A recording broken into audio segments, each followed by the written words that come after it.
Objetos voadores com performances incríveis registrados por testemunhas confiáveis. Serão veículos alienígenas ou ilusões de ótica? Ou será que existe alguma explicação mais sinistra? Existem novos indícios que apontam para uma tecnologia nazista secreta. E há uma conspiração pós-guerra para manter os OVNIs como mistérios até hoje.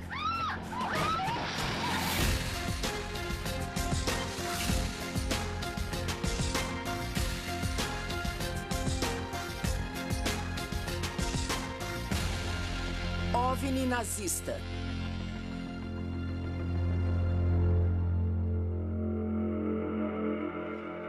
O Centro Nacional de Registro de OVNIs recebe todos os meses 400 notificações de avistagens. Objetos em forma de disco, naves triangulares e luzes voadoras são as descrições mais comuns. Muitos acreditam que os OVNIs vêm do espaço sideral. Mas existe outra teoria, de que o que chamamos de OVNI foi criado na Segunda Guerra Mundial, na Alemanha de Hitler. Novas pesquisas revelam que os engenheiros nazistas trabalharam em naves em forma de disco, decolagem vertical e sistemas avançados de propulsão. Depois da guerra, os militares norte-americanos levaram esses projetos aos Estados Unidos, junto com centenas de cientistas e engenheiros alemães. 2 anos mais tarde, em 1947, os Estados Unidos tiveram sua primeira onda de avistagens de OVNIs, assim como o resto do mundo. Seriam os OVNIs aeronaves secretas norte-americanas desenvolvidas a partir dos projetos confiscados dos alemães? Para descobrir isso, temos de estudar as mais intrigantes avistagens de OVNIs, as testemunhadas por pilotos profissionais treinados em observação aérea. O primeiro desses relatos data dos meses finais da Segunda Guerra. Documentos confidenciais britânicos e norte-americanos revelam que os pilotos aliados viram objetos voadores estranhos nos céus da Alemanha. As tripulações viram objetos estranhos que não conseguiam identificar. E quando os contataram ou tentaram fazer contato, eles não agiram normalmente, como aeronaves convencionais. Os homens apelidaram os objetos de Foo Fighters por causa do bordão de um personagem de histórias em quadrinhos da época, mas não havia nada de engraçado nesses encontros. O pesquisador Kit Chester entrevistou 12 testemunhas dos Foo Fighters e analisou dezenas de relatórios de pilotos aliados. Alguns pilotos acreditavam que realmente eles estavam voando a velocidades altíssimas de milhares de quilômetros por hora, pela rapidez com que cruzavam o céu e se afastavam. A maioria dos veteranos com quem eu falei já faleceu, menos um. E seu nome é Major Harold Oxford. Era comandante do Esquadrão 415. Eu vi uma luz na asa direita.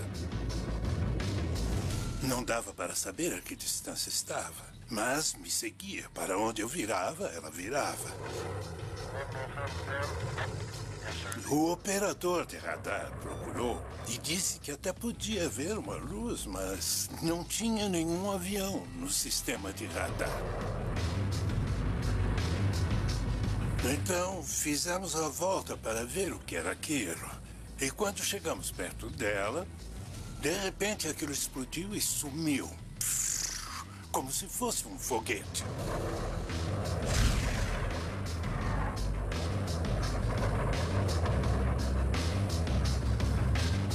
No começo, eles mantiveram silêncio sobre o que tinham visto. Era uma coisa secreta. Ninguém tocava no assunto. As avistagens de Foo Fighters percorreram toda a cadeia de comando das Forças Armadas norte-americanas. Muitos acreditaram que eram armas secretas alemãs. Alguns cientistas de Washington foram para a França para tentar investigar o que era aquilo, e eles não tiveram resposta. E então eles disseram aos homens para ficarem quietos. Mas os relatórios vazaram e os grandes jornais estamparam manchetes sobre os objetos misteriosos. Bolas de fogo estavam perseguindo caças americanos. Os aliados tinham boas razões para temer qualquer nova arma alemã. Mísseis V1 e V2 estavam caindo sobre a Inglaterra. Os caças nazistas atiravam contra os bombardeiros aliados e Hitler falava sobre novas armas espetaculares que estavam sendo desenvolvidas para dar a vitória à Alemanha. Se os Foo Fighters que perseguiam os aviões aliados eram mesmo armas secretas nazistas, deveriam estar vindo de instalações alemãs altamente secretas, numa série de bunkers subterrâneos. Desde o verão de 1944, a máquina de guerra alemã havia se mudado para baixo da terra para escapar do pesado bombardeio aliado. Na Polônia, na Áustria e na antiga Tchecoslováquia, vastos complexos subterrâneos foram escavados com trabalho escravo. Aquelas instalações abrigavam fábricas de munição e de motores de aeronaves. Era lá que trabalhavam os cientistas de Hitler, homens com a missão de criar a arma definitiva que traria a vitória à Alemanha. Os revolucionários aviões a jato de Hans von Hohenheim cruzavam os céus. Os irmãos Horten construíam aeronaves superavançadas em forma de asa delta. Alexander Lippisch trabalhava numa aeronave de decolagem vertical.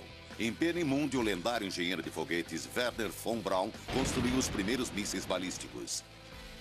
E mais radical ainda, homens como Victor Schauberger pesquisavam novas fontes de propulsão.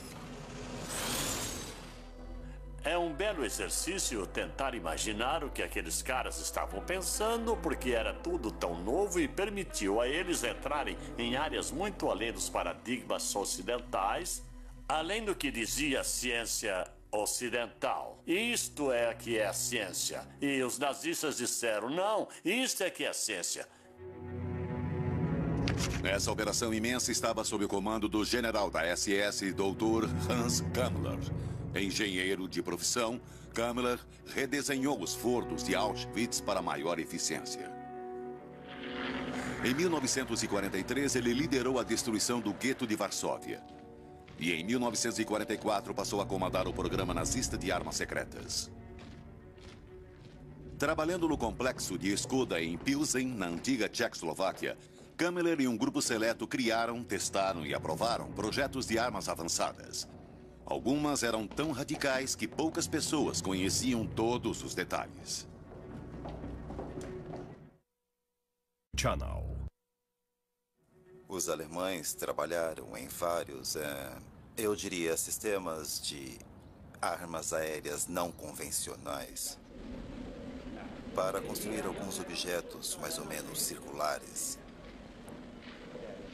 de decolagem e pouso vertical, por exemplo. A decolagem vertical era a prioridade máxima para a equipe de Kammler. As estradas alemãs estavam sendo destruídas pelas bombas.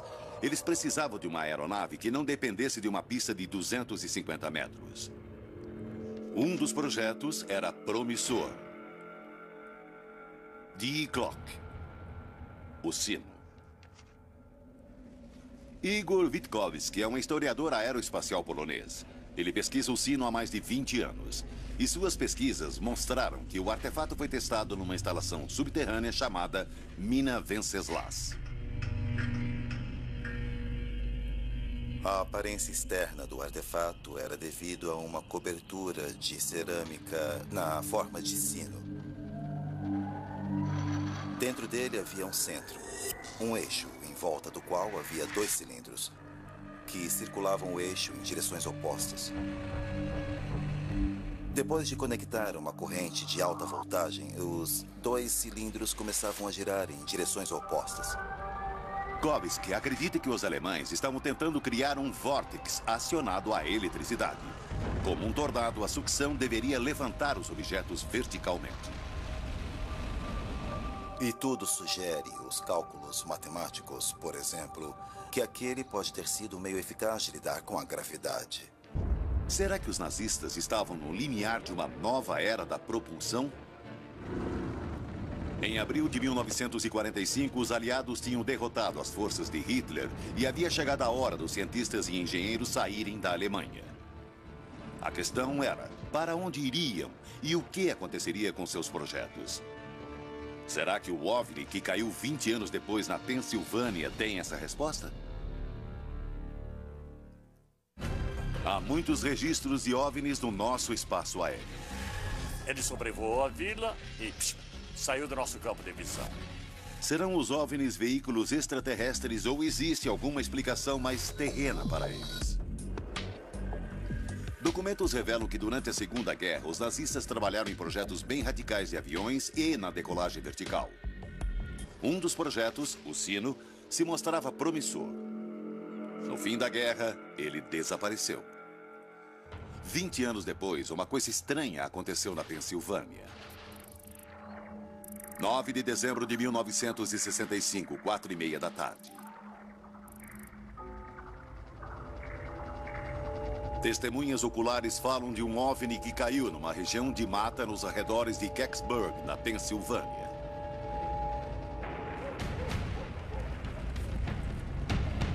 Os relatos descrevem um objeto parecido com uma pinha.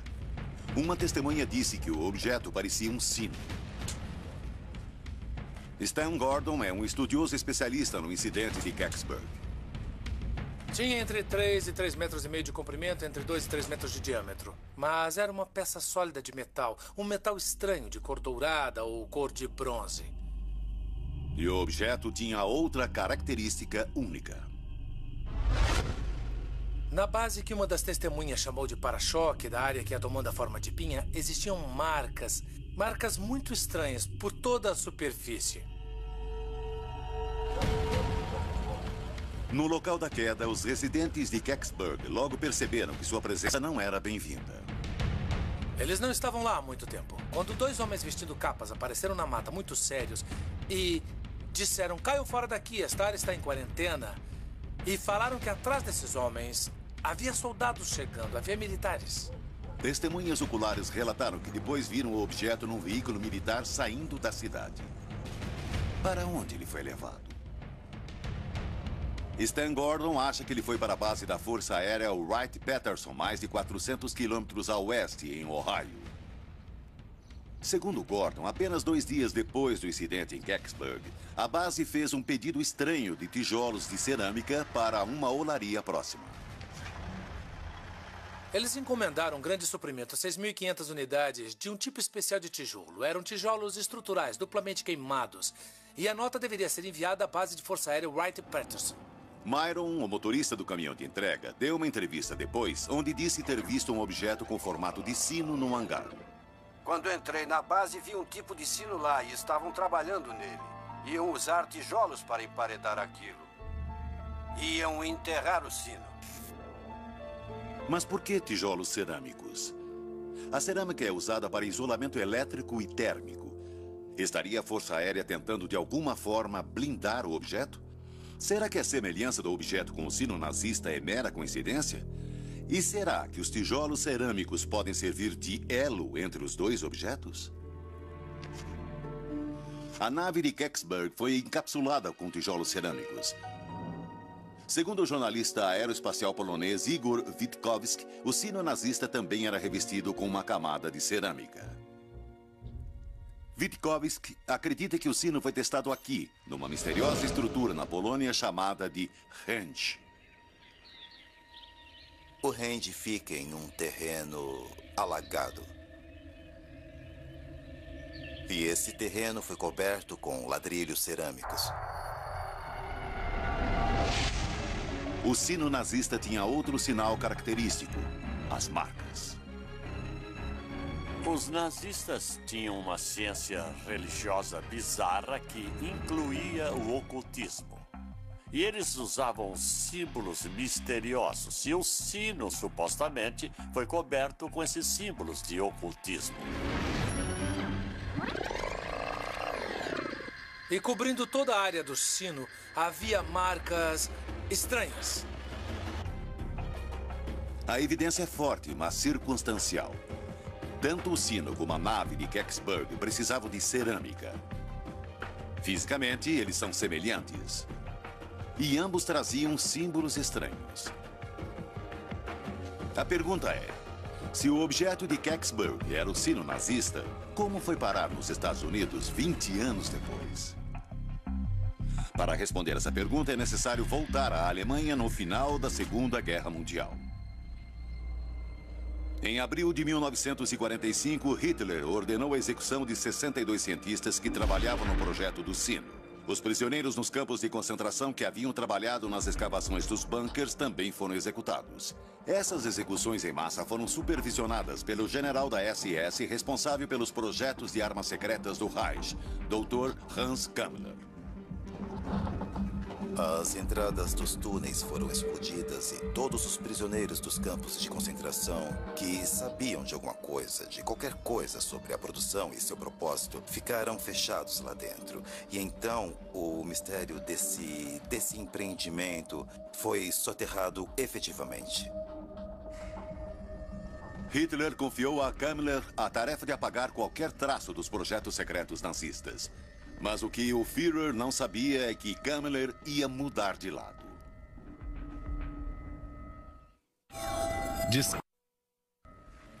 Em 1981, o ex-ministro do Armamento e Munições de Hitler, Albert Speer, confessou que Kammler havia lhe dito que estava planejando entregar os segredos aos norte-americanos em troca de imunidade. Será que Kammler mudou de lado? Em abril de 1945, o homem que tinha acesso aos caças Delta dos irmãos Horten, que supervisionou a revolução dos jatos de von Hohenheim, os mísseis balísticos de von Braun, a nave de Schauberger e o misterioso sino, saiu da base em Pilsen e desapareceu para sempre. Na verdade, nós não sabemos o que aconteceu com Hans Kammler no final da guerra. Ele sumiu, desapareceu e ninguém foi capaz de encontrá-lo. 6 relatos diferentes de sua morte foram registrados. No julgamento de Nuremberg, ele mal foi mencionado, mesmo tendo sido diretamente responsável pela destruição do gueto de Varsóvia e projetado os fornos de Auschwitz. Outros oficiais da SS que estavam mortos ou desaparecidos foram julgados à revelia. Por que não Kammler? Terá sido um descuido dos aliados ou será que Kammler levou adiante seu plano de entregar os segredos aos Estados Unidos? Kammler devia ter um trunfo nas mãos, por exemplo, para os russos ou para os americanos, como especialista. Se ele fosse para os Estados Unidos, se reuniria às mais brilhantes mentes da Alemanha. Numa operação secreta chamada Paperclip, as Forças Armadas norte-americanas transportaram engenheiros e cientistas nazistas para os Estados Unidos. O público norte-americano sabia de alguns nazistas resgatados. Werner von Braun era o garoto propaganda do programa.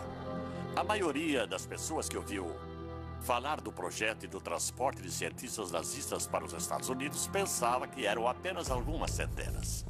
Documentos confidenciais do Arquivo Nacional indicam que o verdadeiro número de cientistas chegava a milhares. Von Hohenheim, o pioneiro dos jatos alemães, foi para a base da Força Aérea Wright-Patterson. Alexander Lippisch, especialista em decolagem vertical, foi para White Sands, no Novo México. Eles trouxeram protótipos, como o dos caças Delta dos irmãos Horten e uma montanha de documentos. Em 1946, a Alemanha nazista tinha sido pilhada.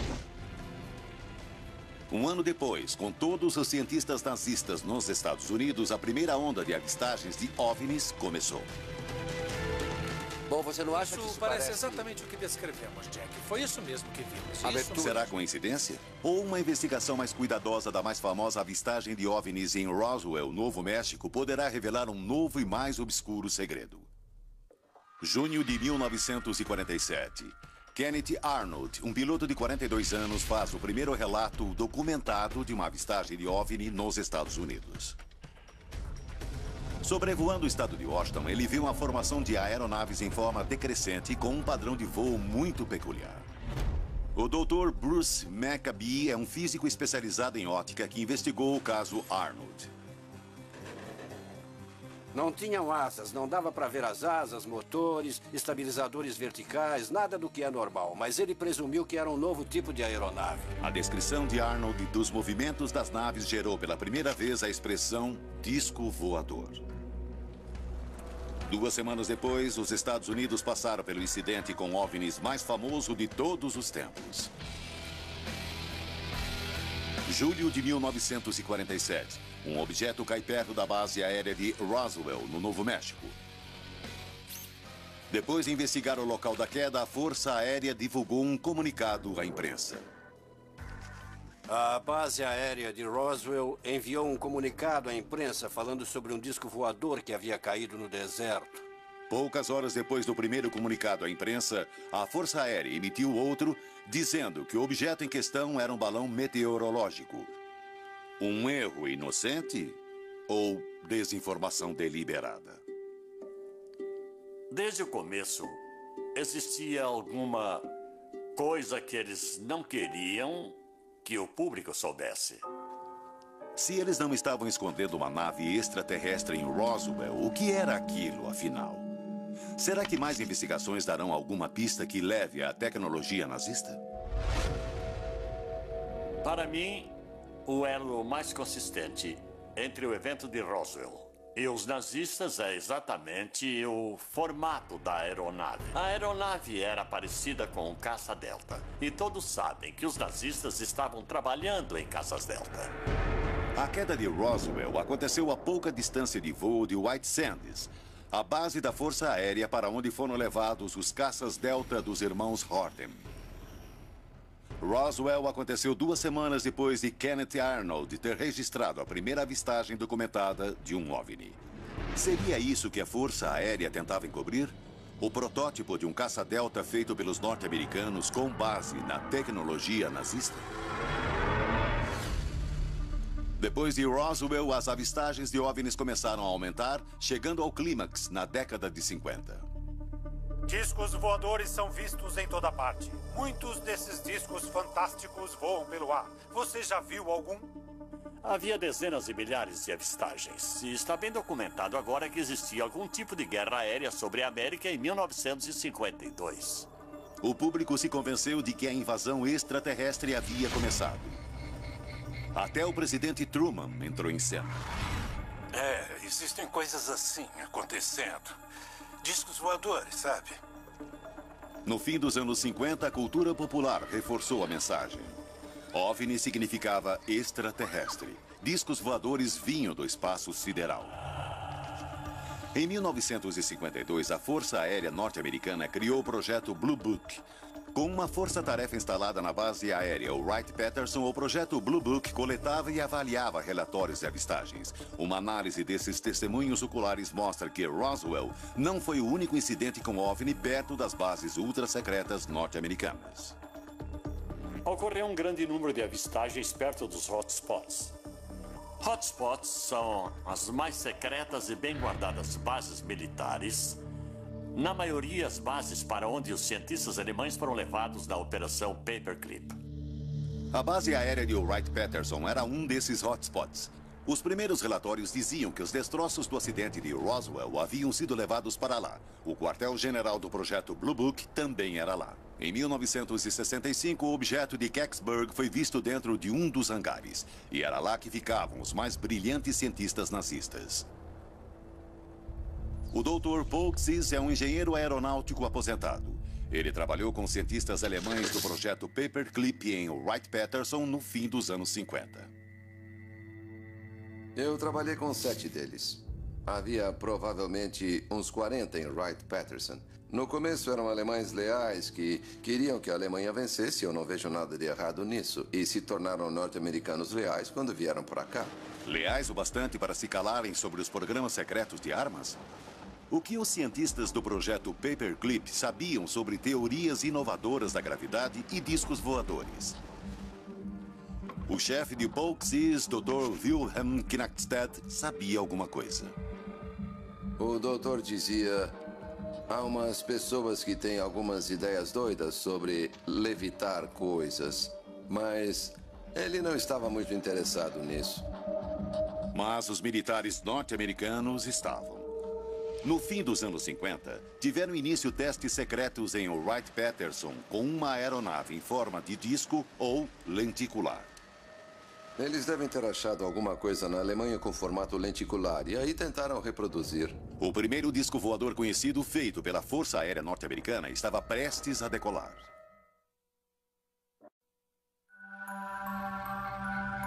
Nos anos 50, os incidentes com OVNIs aumentaram nos Estados Unidos. Seriam aqueles objetos naves alienígenas de outros planetas? Ou existe uma explicação mais terrena? Documentos confidenciais trazidos a público em 1995 mostram que, nos anos 50, a Força Aérea investiu $5 milhões num programa ultra-secreto chamado Projeto Silverbug. Desenvolvido pela empresa estatal Avro-Canadá em Toronto, o projeto se concentrou numa nova aeronave radical, o Avrocar. Bill Zuck é historiador da aviação canadense. O Avrocar era um protótipo. Ele foi criado para mostrar como o design de um disco voador deveria ser. Os documentos do Silverbug falavam de uma velocidade de Mach 3 e de uma altitude de 80.600 pés, quase 25 mil metros. A nave decolaria verticalmente usando o efeito Coanda. Nos anos 30, Henry Coanda demonstrou que quando o ar é forçado em volta de uma superfície curva, ele vai seguir esse contorno e criar sustentação. O Avrocar usaria o efeito Coanda através de 3 motores que acionariam uma hélice central. Essa corrente descendente seguiria a superfície curva e lançaria a nave para cima. O gênio da engenharia britânica, John Frost, era a mente por trás do projeto.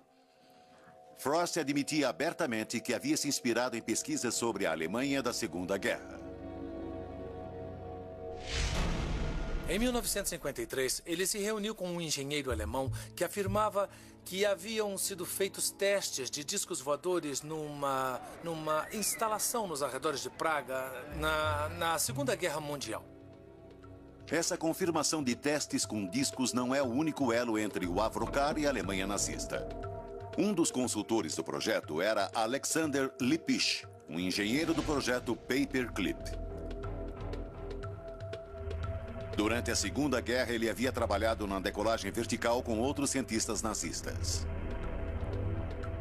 O que John Frost estava fazendo era basicamente garimpar as informações que Lippisch podia fornecer. Frost estava aprendendo muito com o know-how alemão. O que ele soube sobre os projetos que o fez acreditar que o Avrocar funcionaria? Será que tinha a ver com um projeto nazista ultra-secreto chamado Repulsion? Concebido pelo engenheiro austríaco Victor Schauberger, ele guarda muito mais do que uma mera semelhança com o Avrocar de Frost. Georg Schauberger é neto de Victor Schauberger. Ele possui o modelo original do aparelho. E este é o protótipo. Victor Schauberger é muito bem conhecido quando se fala de sucção, antigravidade, levitação, energia. E este é o chamado repulsing. Schauberger fez seu trabalho no campo de concentração de Mauthausen. Como o Avrocar, o repulsing de Schauberger operava sob o efeito Coanda. Segundo Georg Schauberger, os testes iniciais de seu avô maravilharam a equipe. Acidentalmente, o aparelho voou até o teto durante a demonstração. Victor pensou que havia uma força levitacional operando na máquina. E isso é a antigravidade funcionando.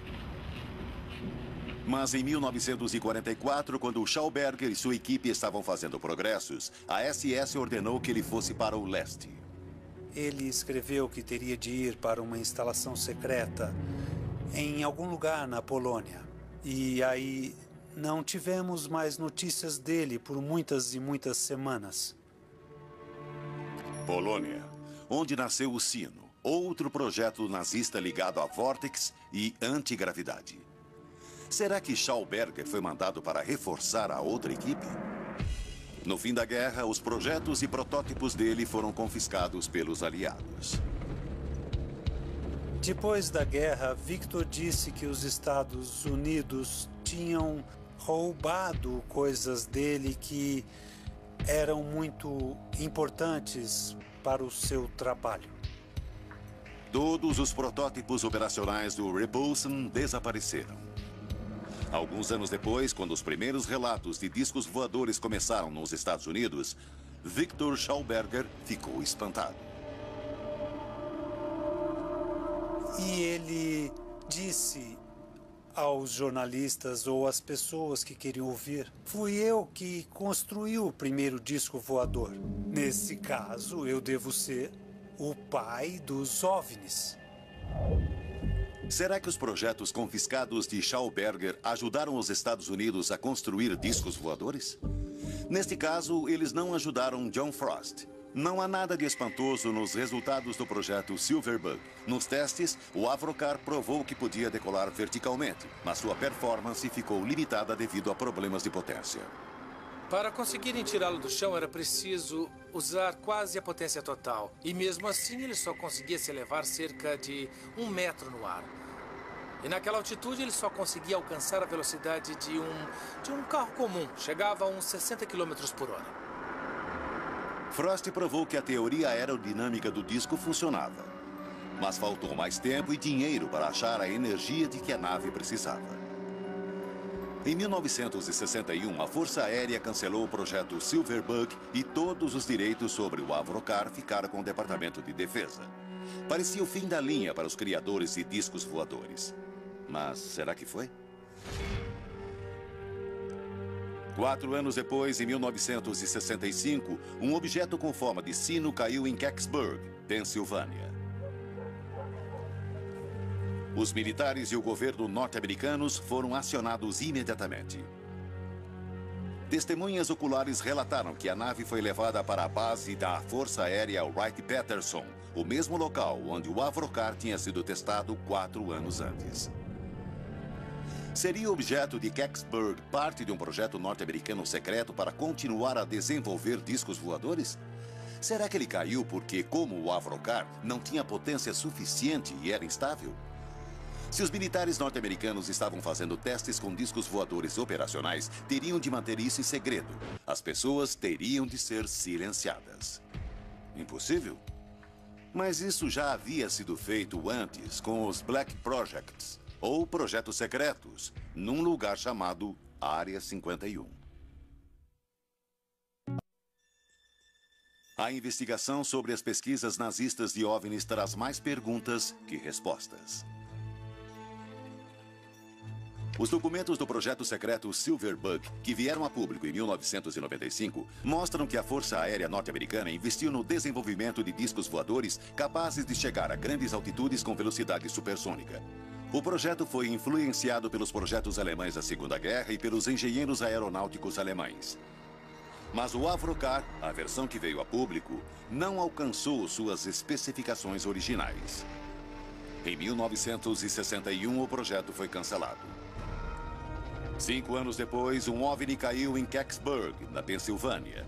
Os militares bloquearam todos os acessos ao local da queda. Testemunhas disseram que o objeto era incrivelmente parecido à nave nazista chamada de Sino. Será que os militares estavam encobrindo a continuação do programa baseado na tecnologia confiscada dos nazistas? Se isso for verdade, como o governo norte-americano conseguiria mantê-lo em segredo até hoje? Não me surpreenderia que um programa criado nos anos 50 ou 60 fosse tão secreto que sua existência nunca tivesse sido aventada. Se a Força Aérea deu continuidade ao programa dos discos voadores, este seria o lugar para ocultá-lo. Groom Lake, no deserto de Nevada, também conhecido como Área 51. A lendária área militar da Força Aérea, onde são testados os protótipos ultra-secretos de aeronaves. Cobrindo mais de 5.000 metros quadrados, é uma região isolada, inóspita e muito bem protegida. Se você chega perto da Área 51, começa a ver a sinalização e na base das placas existe uma ameaça em letras vermelhas, autorizado o uso de força letal. Bill Sweetman conhece a Área 51. Jornalista aposentado, trabalhou na revista Jane's Defense e passou a vida investigando os chamados Black Projects. Esses projetos têm orçamento aprovado pelo Congresso, mas o Departamento de Defesa não assume sua existência. Isso quer dizer que a mera existência desses programas é um segredo? Funciona, é proposital, a existência deles não é revelada. Uma estimativa moderada envolvendo o pessoal e estrutura do serviço secreto nos leva a pelo menos 40 a 45 bilhões de dólares por ano. O mistério que cerca a Área 51 e a confidencialidade dos contratos de trabalho mantém o muro de silêncio. As pessoas que trabalham nesses programas têm muito medo porque, se cometerem indiscrições, elas certamente terão de enfrentar um longo período de prisão na melhor das hipóteses. O medo garante o silêncio. Em 1975, teve início o programa Stealth para desenvolver caças invisíveis aos radares inimigos. A coordenação do projeto ficava numa instalação de segurança na base Wright-Patterson. Os testes de voo aconteciam à noite. Nem o comandante de Wright-Patterson sabia o que estava acontecendo. Por 13 anos, o projeto foi mantido em segredo, até 1988, quando o mundo teve a primeira visão do incrível F-117. E aí veio o programa mais secreto de todos. O bombardeiro invisível Northrop B-2. Jack Northrop sempre fora fascinado pela ideia dos caças Delta e sabia que a melhor maneira de reduzir o arrasto é remover a cauda e a fuselagem. Os engenheiros nazistas já haviam provado que isso era possível, com o Horten H-9. Havia inclusive o exemplo de uma aeronave que nunca tinha voado, mas tinha sobrevivido e sido confiscada pelos Estados Unidos, sendo guardada na base da Força Aérea Wright-Patterson. Quando o bombardeiro B-2 foi exibido ao público em 1988, mostrava uma incrível semelhança com o caça Delta alemão H-9 e com o famoso OVNI visto por Kenneth Arnold. Será que todos eles eram parte da evolução do mesmo design por 50 anos? Um processo que resultou numa aeronave feita pelo homem que o público podia facilmente confundir com um OVNI? O fato é que se uma dessas aeronaves fosse avistada ou caísse na fase experimental, os militares teriam de inventar alguma história para contar ao público. Teriam de garantir que os objetos avistados não eram aviões experimentais ultra-secretos. Poderiam até sugerir que esses objetos eram naves vindas de outros planetas. A Força Aérea manipulou conscientemente o mito dos OVNIs para encobrir os programas secretos que estavam sendo desenvolvidos. Em 1997, a CIA admitiu seu envolvimento ativo na contra-informação sobre os OVNIs. Toda vez que você começa a falar na Área 51, alguém começa a falar sobre OVNIs e extraterrestres cinzentos. Se isso é mesmo o resultado de um trabalho de contra-informação, eu gostaria de conhecer o responsável e cumprimentá-lo, porque ele é muito, muito bom. Então, o que acontece na Área 51? Ela ainda emprega milhares de pessoas. Embora a última aeronave testada ali dentro, o Tasti Blue, tenha sido desenvolvida em 1976. Temos de 25 a 30 anos de programas secretos. Centenas de bilhões de dólares gastos. E não sabemos nada a respeito. Horten H-9, Stealth, F-117, B-2. A Força Aérea Norte-Americana tem conseguido esconder seus programas secretos e qualquer prova de discos voadores. Mas e os outros países? Outras avistagens? Existe uma explicação para os incríveis relatos de OVNIs fora dos Estados Unidos? Uma explicação que possa nos levar de volta aos engenheiros nazistas?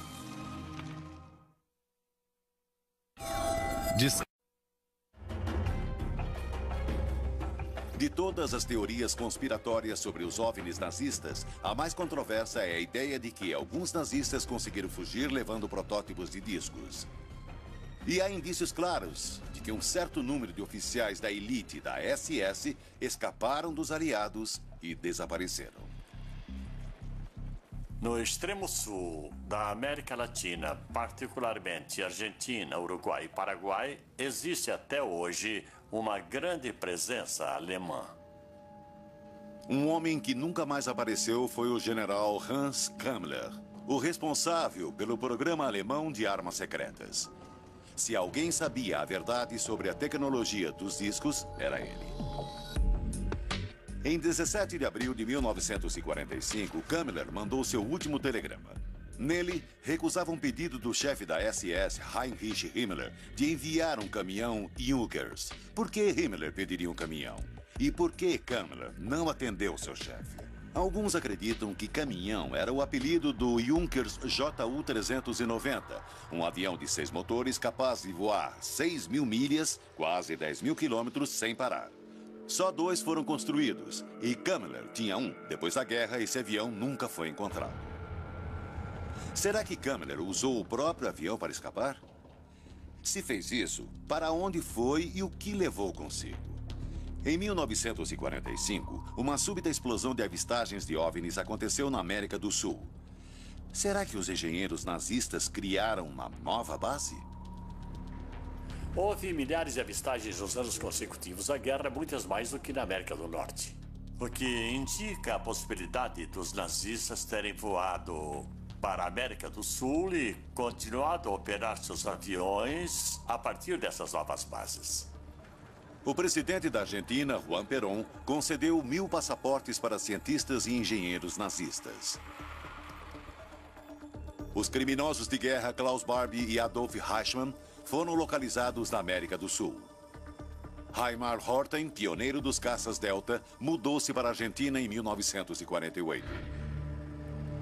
Desde então, o número de relatos de OVNIs cresceu em toda a América do Sul, como aconteceu nos Estados Unidos.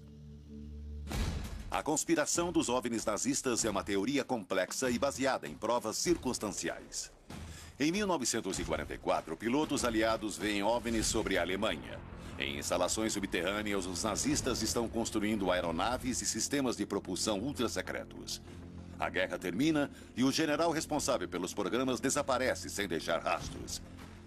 Seus cientistas, sua pesquisa e protótipos são confiscados pelos militares norte-americanos e enviados aos Estados Unidos. 2 anos depois começa a primeira onda de avistagens de OVNIs da América do Norte. Seriam, na verdade, protótipos norte-americanos dos caças Delta nazistas H-9? No fim dos anos 50, a Força Aérea Norte-Americana lança o Avrocar, um disco voador semelhante a uma nave secreta nazista chamada Repulse. E em 1965, um OVNI cai em Kecksburg, na Pensilvânia. As testemunhas falam em formato de sino, coberto com marcas estranhas, semelhante a um artefato nazista construído no final da guerra. Todos esses indícios levam diretamente a uma conspiração dos OVNIs. Será que os nazistas foram bem-sucedidos na construção de protótipos de disco? Será que o governo norte-americano e os de outros países desenvolveram tudo em segredo? Todos os objetos avistados seriam apenas naves feitas pelo homem? Os governos e suas forças armadas revelarão algum dia a verdade sobre a presença dos OVNIs no nosso espaço aéreo? Seria um duro golpe contra a credibilidade do governo norte-americano ter de admitir de repente que os discos voadores são reais. Muitas pessoas me perguntam, quando você acha que o governo vai confessar os fatos? Eu digo, acho que nunca vai fazer isso.